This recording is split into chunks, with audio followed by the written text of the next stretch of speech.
Ang Philippine National Police Highway Patrol Group nag-deploy na ng mahigit 800 na mga personnel para yan sa panahon ng Semana Santa. Alamin natin ang update mula kay Bombo Bea Pinisa. Dagdag na tauhan ng Philippine National Police Highway Patrol Group para sa inaasahang dami ng pasahero sa mga lansangan ngayong Holy Week.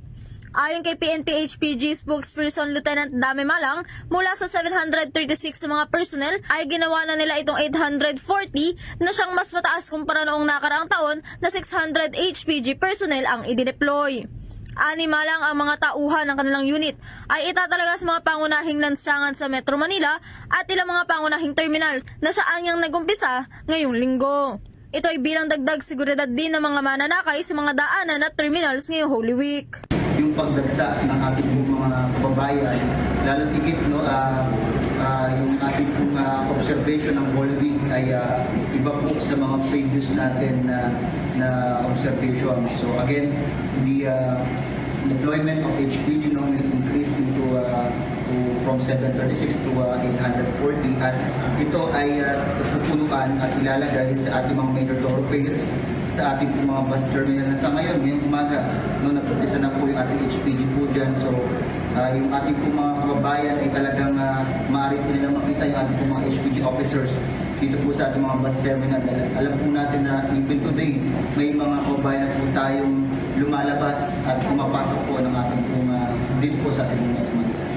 Samantala, ngayong araw din ay nagsagawa ng inspeksyon ng PNP-HPG sa ilang mga terminal sa Metro Manila para matiyak na sumusunod sa patakaran at hindi congested ang mga terminal ng mga sasakyan, lalong-lalo na para matignan din na ligtas at maayos ang daloy ng trapiko sa mga bahaging ito. Nanawagan at nag-iwan naman ng paalala si Malang sa publiko na ikondisyong maigi ang mga sasakyan ng mga motorista, lalong-lalo na ang kanilang mga sarili bago bumiyahe ngayong Semana Santa.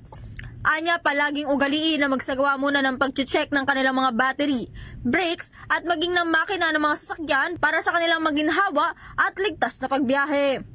Nagpaalala na rin si Malang sa publiko na paniguradong magkakaroon ng mga congestion sa mga pangunahing lansangan sa Maynila, kaya naman mas mainam umano na planuhin at bigyan panahon ng kanilang mga paglalakbay, hindi lamang ngayong Holy Week ngunit maski ngayong Summer Vacation 2025. Ang panawagan ng paalala po ng ating HPG po yan una ay ating pong ikondisyon ang ating pong mga sarili, lalo tigit po ay ating pong mga sasakyan, ang ating pong mga motorsiklo.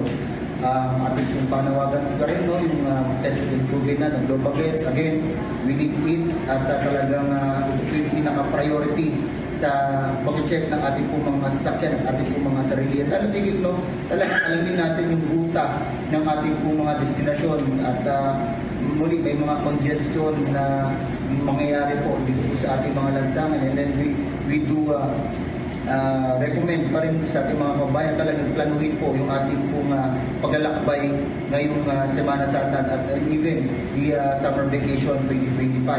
At muli, tuloy-tuloy pa rin po ang HPG para po sa anumang assistance na maaari po mailatag po ng yung highway patrol. Sa ngayon ay mananatiling nakadeploy ang 840 na mga tauhan ng HPG simula ngayong linggo hanggang matapos ang summer vacation. Para sa Bombo Network News, Bombo Bea Pinisa nag-uulat para sa #1 and most trusted radio network in the country, Bombo Radio Philippines. Basta Radio, Bombo!